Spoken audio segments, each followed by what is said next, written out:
My husband's affair left us with a child he hid for 5 years, and while he refuses to face the mess he's made, I'm the one who chose to take her in and pick up the pieces for our broken family. My 34 female life is falling apart, and it's all thanks to my husband. We had a perfect life, both of us worked in the jobs we loved, we have a beautiful daughter, 10 female, and a healthy son, 5 male. When I was pregnant with our son, we both almost died due to complications. So before the birth and even afterwards, I didn't want to be intimate. Why would I? I almost died and my body was in pain for months afterwards, even with strong medication. I thought my husband understood because he never pushed me for lovemaking or even asked. I thought it was because he understood my pain, but apparently he was just getting it from somewhere else. A few months ago we were visited by Child Protective Services. I was terrified at first, frantically thinking of what we did wrong with our children to cause a visit. But no, as it turns out, some woman I've never met before died in a car accident leaving behind a daughter, and my husband's name was on the girl's birth certificate and he was named in the woman's will as the father. I thought it was a mistake at first, until my husband broke down and told me the truth. As it turns out, while I was suffering my pregnancy and the after effects of almost dying, my husband would go to a woman he knew at work and get it off with her. He said this as if he was doing me a favor. Well, as the CPS worker explained to us, my husband is her closest living relative that can care for her. The woman's family apparently wanted nothing to do with the poor little girl. When she asked us if we wanted to take her in, I said yes. Yes, I know this might be the true cause of all my issues, but my husband pawned that poor girl off to live with her single mother for 5 years. He doesn't get to pawn her away when she needs help. She's his responsibility, and now is ours. I told him I'll help take care of the necessary visits for wellness checks and help with whatever CPS wants us to do. All he had to do was explain everything to our children. The fact I'm saying this tells you what he did. Yes, nothing. We had to clean out a room and buy new furniture and even looked for some toys. Our children go to a private school, so I picked up some more work hours in order to be able to afford her tuition. I was the one who had to tell our extended families the big change because he didn't want to do so. I did almost all the heavy lifting. So color me shocked when his daughter finally joins our family 2 weeks ago and the first words out of our children's mouths was, "Who's that?" Yes, I was the one who had to tell our children's school, extended families, family doctors, and my workplace about my husband's affair and subsequent addition to our family. But he couldn't tell our children, being he was too ashamed to face them. So guess who was the one who had to explain that they have a sister now as I'm trying to settle the poor girl into her new home and room? And shocker, our children didn't take the news well as it was happening right in front of them. My daughter was screaming while crying, causing my son and the little girl to cry. A situation that could have been avoided if my husband just did the one thing I asked of him and explained everything to them much sooner. It's been 2 weeks of her living with us and the situation hasn't improved. My husband has not picked up the slack that comes with having a new addition to the family, so we're struggling right now to make ends meet. I feel embarrassed bringing all 3 children around for appointments and groceries because the little girl is very much obviously not mine, and I can tell people are judging our family. My daughter is much moodier and less happy and refuses to even acknowledge our newest addition to the family. Our son doesn't really understand what is going on, and it's causing even him to lash out. And I don't even know how to help the poor little girl because I know that if I feel like my life is falling apart, she must feel even worse. I suggested family therapy for our children, even just marriage therapy, so we can hopefully move past this and work together as a unit for all the children. He's refused everything, saying that he knows he'll be lectured by everyone when all he was doing was trying to help me. I just don't know how to fix this. Please help me. I don't want to divorce him because I just know that will make it worse for the kids, but that's the only option my family is telling me. Meanwhile, his family is begging me to make this work and to just look past it. Edit to add. Thank you. I hear you all loud and clear. We'll be looking into therapy for me and the children and hopefully a good divorce lawyer.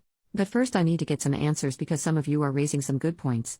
Update just over 1 month later. I'm sorry, you all were right. It was a lie. When all of you were pointing out how the kids' responses to youngest arriving didn't make sense, it made me realize how correct that is. They came home to a room all made up and I made passing comments to them asking about how excited they were for youngest's arrival. They should have known about her. At this point I decided to just ask my eldest daughter directly because she was still so upset about it, and I think subconsciously knew I wasn't going to get the truth from my husband. So I went to her room while she was lying in bed and I asked her. I told her that I asked her father to explain to the 2 of them what was going to happen. They saw her new room. I talked about her to them, so I don't understand my eldest's reaction. So yes, it turns out husband didn't tell them and then me the truth. A surprise to no one I am figuring out. The story he told the kids was that youngest was a daughter of one of our friends, and we felt so bad we had to take her in. Nothing about her being their half-sister or him having a daughter with another woman. Well, when she came home that day and the kids asked who she was, the pictures we were able to share of youngest, she had braids in and wore much different clothing than when she arrived. It was my response to them that ruined his little lie. This is youngest's name, your half-sister, remember? Our son was too young to really get what it meant, but our daughter did. That's why she freaked out that day, not because of the new addition to the family but because what the new addition meant. I apologize for causing her to freak out that day, for not sitting both her and her brother down for a real discussion over how they feel and to make sure their father did what he was supposed to do, and apologize for only talking to her now after she had a much-deserved reaction to it all. My daughter accepted the apology, and I asked her if that was why she was distant from the youngest. She told me that's part of it, and because word got out at her school about what the newest addition to our family going to the school meant, so now she's getting teased and picked on for having a father who cheated. It broke my heart realizing just how badly I messed up. By continuing to beg the spineless man they called a father to help them and then allowing myself to get shut down, I was essentially allowing all the kids' needs to be ignored. I told my daughter I'll sign her and her brother and sister up for therapy. Of course, the pathetic man tried to plead with me not to when I mentioned signing the kids up, but I told him to give it up already. All 3 children's lives have changed, and it will help them adjust with a professional to speak to. He's been grumbling and whining about it, but I don't care anymore. And this might cause many to be upset with me, but I'm in the process with my husband to have him transfer custody of youngest to me. I've grown to care for her, and as some comments in my last post have pointed out, once I do divorce him and leave with our kids, I don't doubt he'll treat her awfully or neglect her. He's been right on board, and it took some convincing, but his parents finally agreed to be witnesses. I got all the paperwork set up and scheduled an appointment with an attorney to help with anything else. Once that happens, I'll try to get everything I need in order to have a smoother divorce and then subsequent move to be closer to my family. Thank you to everyone for giving me a good slap in the face and helped me realize that the children and I deserve better, and I was being so gullible into thinking a man who cheats on his dying pregnant wife is deserving of any respect. New update 6 months later. How do you tell your children you're going to divorce their father? I have 3 children, an 11-year-old daughter and 2 6-year-olds, a son and daughter.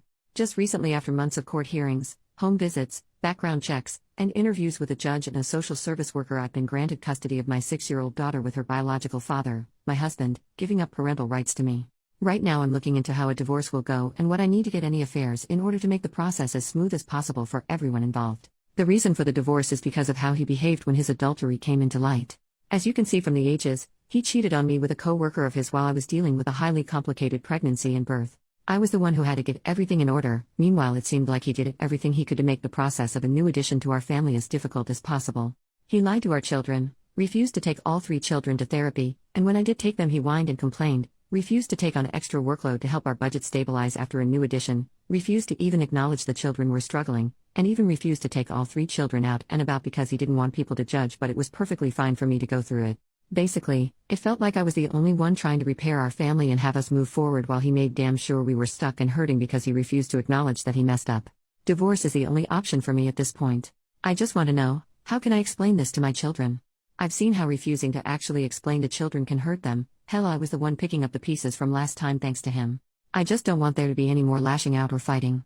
I'm terrified for my eldest in particular. She was the one most hurt by all these changes, and I know she'll understand why. The last thing I want is for her to blame her siblings or herself. I've yet to tell anyone else my plans for divorce because I don't want it getting back to him or the kids before I'm ready.